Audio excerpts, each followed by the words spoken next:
ഇതാണ് ആ പഴയ ക്ഷേത്രത്തിൻ്റെ കാഴ്ച. ഈ ക്ഷേത്രം തകർന്നു പോയ ഇടത്താണ് ഹെലികോപ്റ്റർ, എയർഫോഴ്സിൻ്റെ ഹെലികോപ്റ്റർ ലാൻഡ് ചെയ്യുകയുണ്ടായത്. ഇത് പഴയ കാഴ്ചയാണ്. നമ്മൾ മുണ്ടക്കൈയുടെ പഴയ ദൃശ്യങ്ങളാണ് ഈ കാണുന്നത്. എങ്ങനെയായിരുന്നു ഒരു നാൾ മുണ്ടക്കൈ? ഒരു നാൾ എന്ന് പറഞ്ഞാൽ 7 ദിവസം മുൻപ് വരെ, 29-ാം തീയതി രാത്രി അല്ലെങ്കിൽ 30-ാം തീയതി പുലർച്ചെ 1:30 വരെ മുണ്ടക്കൈ ഇങ്ങനെയായിരുന്നു. പിന്നീട് ഇതാ ഈ കാണുന്ന രൂപത്തിലേക്ക് ദുരന്ത ചിത്രമായി അത് മാറി.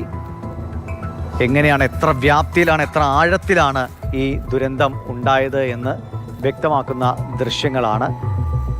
ഏകദേശം 8 കിലോമീറ്ററോളം ഇതിൻ്റെ ഒരു ആഘാതം നമ്മൾ അനുഭവിച്ചു. അത് പിന്നീടും എത്രയോ കിലോമീറ്ററുകൾ താഴേക്ക് പോയി ചാലിയാറിൽ എത്തിച്ചേർന്നു നമ്മുടെ പ്രിയപ്പെട്ടവരുടെ ജീവനറ്റ ശരീരങ്ങൾ എന്നതാണ് ഏറ്റവും സങ്കടകരമായ കാര്യം.